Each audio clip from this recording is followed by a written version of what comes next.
क्या आपको पता है कि आरबीएल बैंक का मेन प्रॉब्लम क्या है? आरबीएल बैंक का मेन प्रॉब्लम ग्रोथ यानी कि क्रेडिट ग्रोथ नहीं है, बिजनेस ग्रोथ नहीं है। तो अगर आपके पास आरबीएल बैंक का शेयर है तो ये वीडियो स्पेशली आपके लिए है। आरबीएल बैंक का जो मेन मुद्दा है वो है कंपनी का एसेट क्वालिटी, जिसके कारण कंपनी का शेयर प्राइस 700 से लेके 100 के नीचे तक आते हुए आप लोगों ने देखे होंगे। तो अभी का सिचुएशन आपको पता है।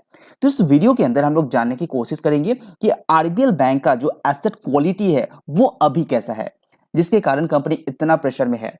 तो चलिए जानते हैं आरबीएल बैंक का एसेट क्वालिटी यानी कि नॉन परफॉर्मिंग एसेट के बारे में। तो सबसे पहले जैसे कि आप स्क्रीन में देख पा रहे हैं कि कंपनी का जो एसेट क्वालिटी है वो उतना अच्छा अभी भी नहीं है। ग्रॉस एनपीए यानी कि बैंक का जो लोन बांटता है, लोन बांटने के बाद जो इंटरेस्ट का पैसा होता है वो 90 डेज के अंदर नहीं आते हैं तो उसको एनपीए के अंदर डाल दिया जाता है, तो उसको ग्रॉस एनपीए कहलाता है। तो आरबीएल बैंक ने जैसे कि जितना भी पैसा बांटा उसमें से अभी भी 3.61% पैसा ग्रॉस एनपीए के अंदर मौजूद है, यानी कि ये पैसा अभी तक नहीं आया है जो आना चाहिए था। तो आरबीएल बैंक का जो ग्रॉस एनपीए दिसंबर क्वार्टर में ओपनिंग था वो है 2457 करोड़, और उसमें जो नया विद इन दिस क्वार्टर नया जो एडिशन हुआ है वो है 608 करोड़। राइट साइड में आप यहाँ पे देख पाएंगे 2457 करोड़ लास्ट क्वार्टर में ये क्लोजिंग था, तो इसको ओपनिंग किया गया है। उसके बाद नया जो जुड़ा है वो है 608 करोड़, यानी कि नया एनपीए इसके साथ जुड़ा है। लास्ट क्वार्टर में कितना था? 812 करोड़ जुड़ा था, लेकिन इस क्वार्टर में ये कम हुआ, तो ये अच्छी बात है बैंक के लिए। अपग्रेड कितना किया गया है? तो 99 करोड़ यहाँ पे अपग्रेड किया गया है। कितना रिकवरी बैंक किया है? तो 126 करोड़ का रिकवरी कंपनी ने किया है, यानी कि जो एनपीए पहले था उसको कंपनी ने रिकवर किया है। तो रिकवरी भी यहाँ पे ठीक ठाक दिखाई दे रहा है। अगर राइट ऑफ की बात करें, यानी कि कुछ पैसा जो कंपनी अपने जो बैलेंस शीट से निकालते हैं, तो इस क्वार्टर के अंदर 371 करोड़ का राइट ऑफ किया गया है। तो सारे हिसाब करने के बाद आरबीएल बैंक के ऊपर 2469 करोड़ का जो क्लोजिंग ग्रॉस एनपीए दिखाई दे रहा है। तो यहाँ पे स्लाइटली, जैसे कि आप देख पा रहे हैं, स्लाइटली अमाउंट के हिसाब से यहाँ पे बढ़ा है, यानी कि कंपनी का जो ग्रॉस एनपीए है वो अमाउंट के हिसाब से देखेंगे तो यहाँ पे बढ़ा है, लेकिन परसेंटेज वाइज इसीलिए कमा है क्योंकि कंपनी का जो क्रेडिट ग्रोथ है वो इंप्रूव हुआ है। तो अभी कंपनी के ऊपर ग्रॉस जो एनपीए है वो 3.61% का है, जो लास्ट क्वार्टर में था 3.80%। Subscribe now and press the bell icon. अभी बात करते हैं कंपनी का नेट एनपीए का, यानी कि लास्ट क्वार्टर में कंपनी के ऊपर 790 करोड़ का एनपीए हुआ करता था। नेट एनपीए यानी कि जो पैसा वापस नहीं आने वाला है, वो एकदम खाते में आउट करके रखा है, तो ये 790 करोड़ का था।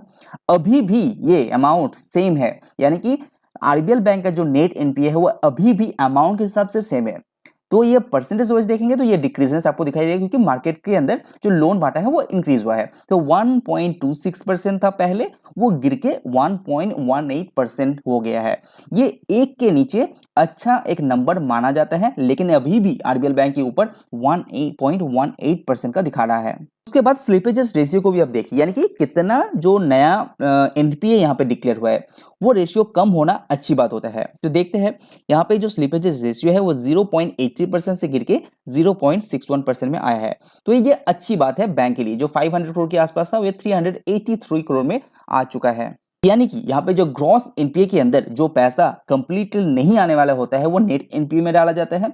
तो ग्रॉस एनपीए से 383 करोड़ नया जो स्लिपेजेस है वो जोड़ के नेट एनपीए में जुड़ चुका है। अभी थोड़ा हम लोग एनपीए को ब्रेकआउट करते हैं। सबसे पहले ग्रॉस एनपीए को समझते हैं। तो कंपनी दो हिस्से में अपने लोन बांटता है, एक होता है होलसेल एंड दूसरा होता है रिटेल। होलसेल यानी कि जो बड़ा कॉर्पोरेट को जाता है वो, और रिटेल यानी कि छोटा मोटा जो लोन बांटता है वो। तो होलसेल के अंदर जो ग्रॉस एनपीए है वो 1172 करोड़ का रहा, जो क्वार्टर टू क्वार्टर वाइज यहाँ पे कम हुआ है। लेकिन रिटेल का जो एनपीए है वो यहाँ पे बढ़ा है, यानी कि छोटा मोटा जो लोन है उसमें ही कंपनी को दिक्कत अभी दे रहा है। बिजनेस लोन की बात करें तो रहा 473, जो आपका बड़ा है।